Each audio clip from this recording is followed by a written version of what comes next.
What's going on, everyone, and welcome back to another episode of Twins Latest. I'm Sam Calder, and I hope you're doing well. Happy Friday. We've got an action-packed episode full of trade rumors and roster moves to take us into the weekend. It's going to be a good one, so don't go anywhere, and let's get right into it. Left-handed relief pitcher Taylor Rogers is reuniting with the Twins on a one-year, $2 million deal. That was first reported by Aaron Gleeman of The Athletic. Rogers, who is now going to be 35 years old this coming season, spent 6 years in Minnesota from 2016 to 2021. He threw 314 and two-thirds innings in that span with a very impressive 361 strikeouts to 76 walks. And he put up impressive numbers over the course of his career while only throwing a sinker and a sweeper. It's rare to see a guy be as good as he has been with only a two-pitch mix. He became the Twins closer in 2019, but lost the role in 2021, ultimately leading to his departure. His numbers for the most part have remained pretty steady. We did see a step back in the second half of last year, but he was traded from the Reds to the Cubs at the deadline, and it's not super uncommon to see a step back when that happens. But now he comes back to Minnesota, where he pitched for several years, and I think this is a fantastic signing for the Twins. Looking at Rogers' stats as a whole last year, he finished with a 3.38 ERA and a 1.38 WHIP over 50 and two-thirds innings, 53 strikeouts to 22 walks, and the walks are the one thing that's declined as he's aged. From 2016 to 2021 in Minnesota, his walk percentage never eclipsed 9%. That number has been at 10.4% or higher 2 of the last 3 seasons. It's important to know that this will not be the same Taylor Rogers we saw in Minnesota for half a decade. He's going to give up more hard contact. He's not going to strike as many guys out, and he's going to give up more walks than we're accustomed to seeing from him. He's also not going to throw as hard. His average sinker velocity is down 3 miles per hour since he last pitched in Minnesota. Despite being 35, we've talked about the Twins bullpen for a good amount this week. They really needed an extra lefty. Cody Funderburk is the only lefty with major league experience in the bullpen, and he's had some good moments, but all in all has not been super impressive. Just having a second lefty is a bigger deal than some might realize, because that allows you to play the matchups better late in games, and it also allows you to make it so that teams can't just start 9 lefties every day, knowing that you don't have any left-handed pitching options to go to. So despite him in all likelihood not maintaining the same level of dominance from his first stint in Minnesota, I'm a very big fan of this move. And for $2 million, you're not expecting him to be dominant. You're expecting him to be serviceable. And I think you can expect that from Taylor Rogers in 2026. But that is not the only roster move that the Twins have made in the last 48 hours. They made a trade as well. They acquired Tristan Gray, an infielder from the Red Sox, on Wednesday in exchange for catching prospect Nate Baez. Gray, who will be 30 years old this season, has spent time in the majors with the Athletics, the Marlins, and the Rays. In 122 career MLB plate appearances, he's hitting .207 with a .264 on-base percentage. Nothing spectacular, but it is worth noting that he had his best stint in the majors last year with the Rays. In 86 plate appearances, he hit .231 with a .286 on-base percentage and 8 extra base hits. Gray is one of the rare left-handed hitters who actually hits far better against left-handed pitchers. He was 8 for 22 last year against lefties with 2 doubles, 2 home runs, and only 3 strikeouts. We've talked about the level of competition in the infield that's to be expected during spring training. Well, Derek Shelton clearly wants more because Gray spent time at every infield spot last year with Tampa Bay. He started 12 games at second base, 9 at short, 5 at third, and 5 at first. So you're probably wondering, why would the Twins front office go out and acquire yet another utility infielder? And that was my first thought as well when I heard about this trade. But then I did a little digging, and I believe I have an answer to that question. I mentioned that Gray made the most starts at second base last year, a position that is already filled by Luke Keeschall. However, not only did Luke Keeschall miss a bunch of time with injuries last year, but both he and Edward Julian struggle against lefties. I think that this is both a depth second baseman as well as someone who can start regularly against lefties. And if we look at Gray's StatCast page, he's technically not eligible for all these metrics since he only had 86 plate appearances last year, but he actually hit the ball really, really well. Across every ball he put in play, he had an average exit velocity of 91.4 miles an hour. That would have been right around 75th percentile among all hitters. While his actual batting average was only 231, his expected batting average was 257. His barrel percentage was at 13.3%. And if you remember when we talked about Ryan Jeffers earlier this week, his barrel percentage in 2025 was 6.3. Gray struck out 22% of the time, which is slightly below average, but it's not horrible. That's less than once a game. So Gray, despite only having those 86 plate appearances last year, he put the ball in play and hit the ball really hard when he did so. I think he's a guy that will help this Twins team in 2026, primarily against lefties. As far as what the Twins gave up in Nate Baez, I think the Twins are optimistic in Gray because Baez has some potential. As a 24-year-old last year across high A and double A, he hit 278 with a 371 on base percentage across 96 games. He had 29 extra base hits and 3 stolen bases, so he doesn't have elite power or speed, which is not uncommon for a catcher. But ideally, you would have liked to see a 24-year-old be past double A if he was going to turn into something. And he only hit 237 at double A last year, so he did most of his damage at high A. All in all, I think this is a pretty even trade for both the Twins as well as the Red Sox. I really do believe that Tristan Gray will have an impact for the Twins in 2026, even if it's not a major one. I expect both him and Eric Wagaman, who we talked about yesterday, to see action against lefties relatively often. But at the very least, there is going to be a lot of competition for playing time across the infield this spring training. And I think that's a good thing because we've got a lot of youngsters looking to compete. And I think that's going to push them to be at their best day in and day out.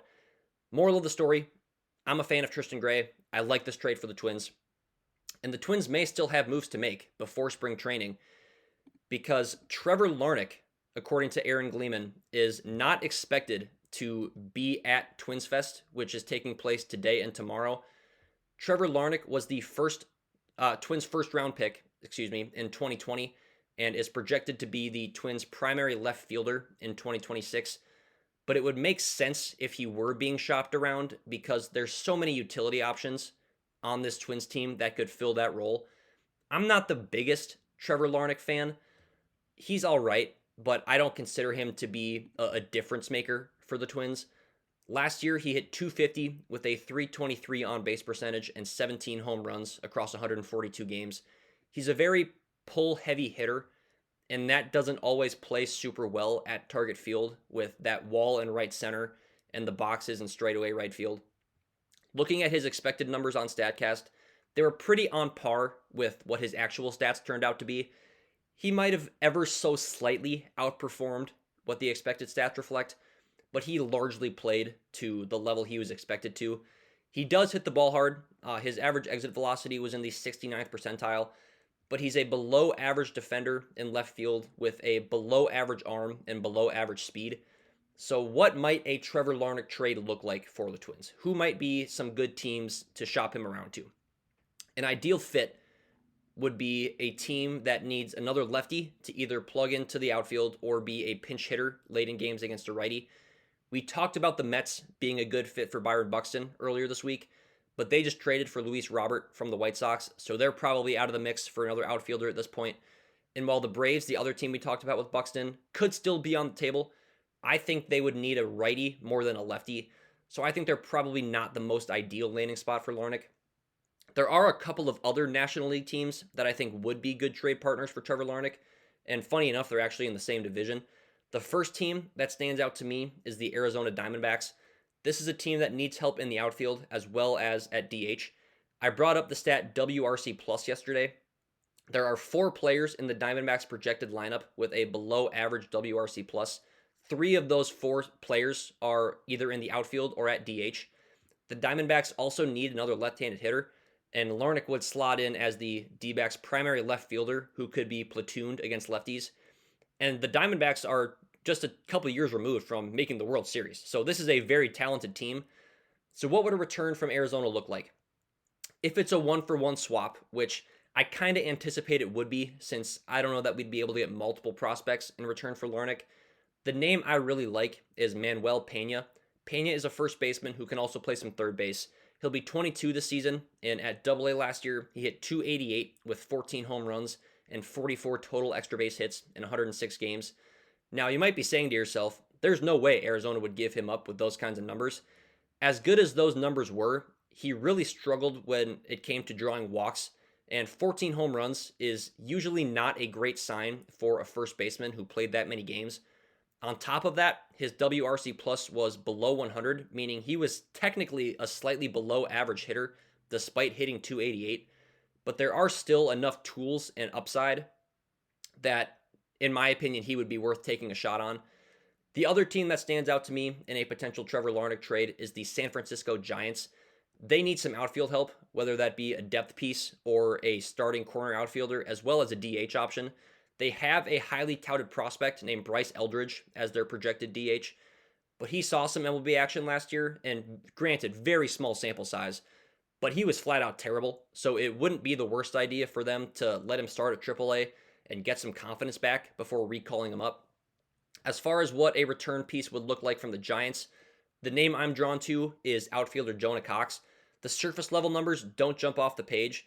He'll also turn 24 this year and has not made the jump to Double A yet, but stick with me now. I'm getting there. At High A, he hit 258 with a 333 on base percentage. He had 44 extra base hits and stole 58 bases. Yes, you heard that right. 58 bases last year. His defense in center field and his speed are MLB ready today. He just needs some improvement with his bat. His WRC plus was above 100, so he underperformed relative to what the surface level numbers may indicate.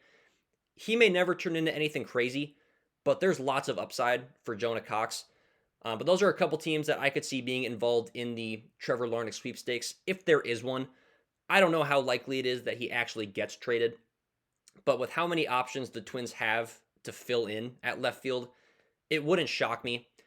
And then to cap off the episode, we've got our third Twins player preview. And today we're going to do a deep dive into Twins starting third baseman Royce Lewis. Something was off last year with Royce Lewis. I think we can all acknowledge that. He was not good. He hit 237 with a 283 on base percentage. The expected stats were slightly better, but all in all, Royce Lewis just wasn't good in 2025. I'm going to choose to believe that's because he wasn't fully healthy at any point last year, which was kind of a common theme among a lot of Twins. He missed the start of the year with a hamstring injury that he suffered in spring training and then re-aggravated that later in June.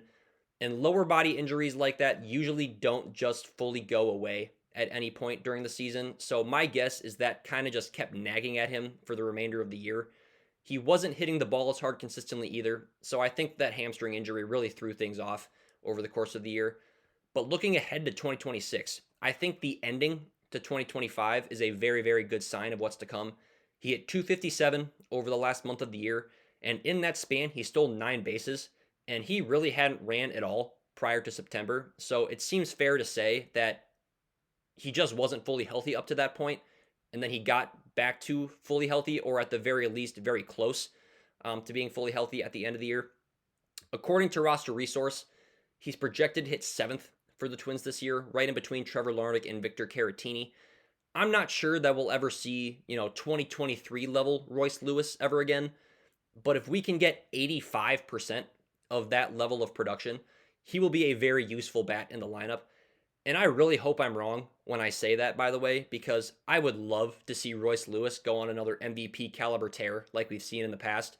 But the main thing I want to see out of Royce Lewis this year is just him on the field, because the Twins are a better team when he's healthy, and he's such a fun player to watch. So fingers crossed for a full season of health for Royce Lewis. But that is going to do it for today's episode of Twins Latest. If you enjoyed, please do me a favor and subscribe. If you have anything Twins related you want to hear me talk about in a future episode, please let me know in the comments below. But until next time, I'm Sam Calder, and I'm out.